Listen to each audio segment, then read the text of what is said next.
Hello hello hello. तो आज हम लोग देखेंगे ऑर्गेनिक केमिस्ट्री का एक और इम्पोर्टेंट रिएक्शन जो आप लोग सभी इससे अवेयर हैं, जिसका नाम होता है वुर्ज रिएक्शन। क्या नाम है? वुर्ज रिएक्शन। आज हम इस रिएक्शन को समझेंगे। वुर्ज रिएक्शन का मतलब क्या होता है आज हम इस वीडियो में समझेंगे।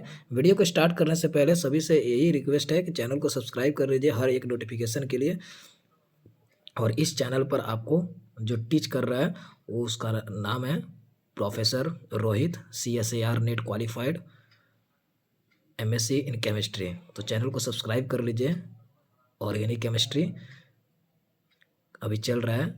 ऊर्ज रिएक्शन आज हम देखेंगे। चलिए देखते हैं ऊर्ज रिएक्शन होता क्या है। सबसे पहली बात बच्चों, ऊर्ज रिएक्शन जो होता है ना, उसका हम यूज करते हैं सिमेट्रिकल हायर एल्केन को प्रिपेयर करने के लिए। सिमेट्रिकल हायर अल्केन को प्रिपेयर करने के लिए हम यूज करते हैं।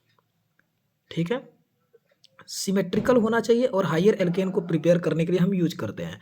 अब कैसे बनाते हैं इस सिमेट्रिकल हायर एल्केन को? सिमेट्रिकल हायर एल्केन को प्रिपेयर करने के लिए हम कौन सा रिएक्शन यूज करते हैं? Wurtz reaction.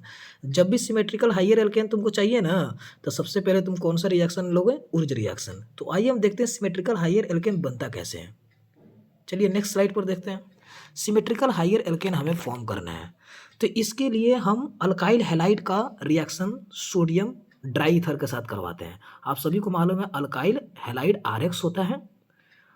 अल्काइल हैलाइड क्या होता है? RX होता है। इसका रिएक्शन हम सोडियम ड्राई ईथर के साथ करते हैं। 2 सोडियम का एटम लेते हैं और 2 अल्काइल हैलाइड लेते हैं। ठीक है, ड्राई ईथर के साथ कराते हैं। किसके साथ कराते हैं?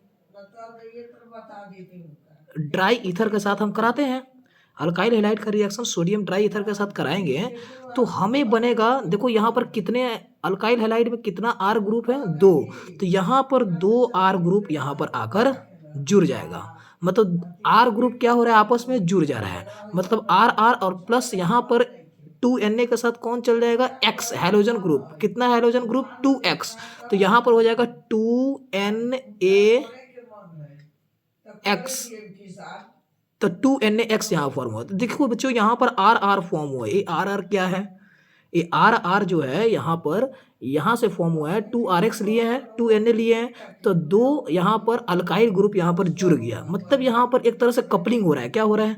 2 R ग्रुप यहाँ पर क्या हो गया? जुड़ गया। तो ये कौन सा प्रोसेस है?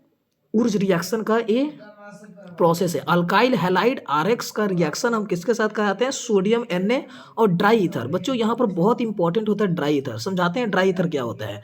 ड्राई ईथर का मतलब होता है, नेक्स्ट स्लाइड पर देखो, ड्राई ईथर का मतलब होता है, यहाँ पर देखना, ड्राई ईथर। ड्राई ईथर का मतलब होता है कि वैसा ईथर जो किसी दूसरे के साथ अगर जुड़ रहा है तो उसमें कोई भी वाटर का मॉलिक्यूल नहीं होना चाहिए। मतलब वाटर का मॉलिक्यूल नहीं होना चाहिए, मतलब वाटर सॉल्वेंट नहीं होना चाहिए, और उसको हम ड्राई ईथर कहते हैं। जैसे मान लो कि 2 हम इथाइल ग्रुप ले रहे हैं। कितना इथाइल ग्रुप ले रहे हैं? एक यहाँ पर लिख रहे हैं और एक यहाँ पर लिख रहे हैं। ठीक है बच्चों, अब यहाँ पर बीच में हम O लगा दिए तो O क्या होता है? फंक्शनल ग्रुप ईथर का होता है।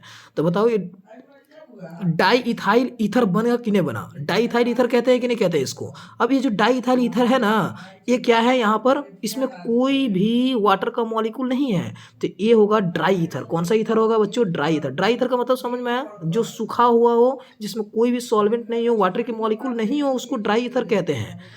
चलिए एक एग्जाम्पल लेते हैं ऊर्ज रिएक्शन का। ऊर्ज रिएक्शन का एक एग्जाम्पल लेते हैं। स्टेटमेंट पहले लिख लेते हैं। RX का रिएक्शन किसके साथ होता है? Na के साथ। यहाँ पर कितना ले लिए? 2RX। ड्राई ईथर के साथ करवाए थे तो क्या क्या फॉर्म हुआ था? RR फॉर्म हुआ था, और साथ में यहाँ पर 2NaX निकल गया। अब यहाँ पर एग्जाम्पल देखो, R के बदले हम कोई एक एग्जाम्पल ले लेते हैं। मान लो कि R के बदले हम मिथाइल ग्रुप ले लेते हैं, तो CH3Br मिथाइल ब्रोमाइड हो गया। इसका रिएक्शन हम Na के साथ करवाते हैं। 2 Na ले लिए। तो यहाँ पर बच्चों तुम डायरेक्ट बताना कि ये जो CH3 है ना, ये अपने ही जैसे एक और CH3 से क्या हो जाएगा? जुड़ जाएगा। मतलब CH3 जुड़ेगा तो क्या बनेगा? C2H6। क्या बनेगा? C2H6 इथेन बन गया। और साथ में यहाँ पर क्या बनेगा? NaBr। ये Br इसके साथ जाएगा ना सोडियम के साथ, तो ये बन गया C2H6 और NaBr। तो ये हुआ ऊर्ज रिएक्शन। कौन सा रिएक्शन हुआ? ऊर्ज रिएक्शन हुआ। यहाँ पर कितना मोल लेंगे हम? 2 ले लेंगे। समझ में आया? 2 ले लेंगे तब यहाँ पर हो जाएगा 2 NaBr और C2H6। तो ये हुआ हमारा ऊर्ज रिएक्शन का एग्जाम्पल। ड्राई ईथर के प्रेजेंस में होता है, सोडियम ड्राई ईथर के प्रेजेंस। ड्राई ईथर का मतलब समझ में आया? अब आता है कुछ इंपॉर्टेंट पॉइंट देखते हैं। इंपॉर्टेंट पॉइंट यहाँ पर डिस्कस करते हैं।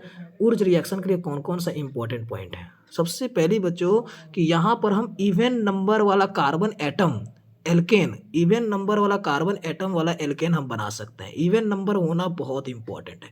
जैसे कोई बोले कि मान लो C2H6 है, बताओ ये ऊर्ज रिएक्शन देगा? ऊर्ज रिएक्शन से फॉर्म हुआ है कि नहीं हुआ है? बिल्कुल। अभी देखें पीछे, क्योंकि यहाँ पर C2 है, कार्बन का एटम कितना है? 2, और 2 क्या होता है? इवन नंबर होता है। तो इवन नंबर वाला हम एल्केन बना सकते हैं। ये जो एल्केन है इथेन, ये क्या है? इवन नंबर वाला इथेन है। अब जैसे कोई बोले C3H8, बताओ ये ऊर्ज रिएक्शन फॉर्म करेगा? ऊर्ज रिएक्शन शो करेगा? नहीं, ये नहीं करेगा, कभी नहीं करेगा, क्योंकि यहाँ पर क्या है? 3 कार्बन एटम, मतलब ये ऑड नंबर वाला जो कार्बन एल्केन होता है ना, वो हम नहीं बना सकते हैं। दूसरा पॉइंट, ऊर्ज रिएक्शन किसके लिए अप्लाई होता है? सिमेट्रिकल अल्केन के लिए।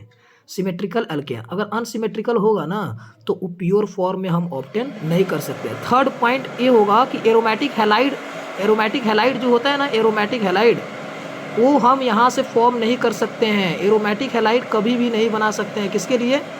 ऊर्ज रिएक्शन के लिए। तो ऊर्ज रिएक्शन के लिए एरोमेटिक हैलाइड नहीं बना सकते। अगर वीडियो पसंद आया ना, ऊर्ज रिएक्शन कंप्लीटली समझ में आया, तो चैनल को सब्सक्राइब कर लो। एक नेक्स्ट वीडियो आएगा ऊर्ज रिएक्शन से ही रिलेटेड। जल्दी से चैनल को सब्सक्राइब करो ताकि पहला नोटिफिकेशन तुम्हारे चैनल पर आए, और शेयर कर दो अपने फ्रेंड के साथ। Thanks for watching. Thank you बच्चों।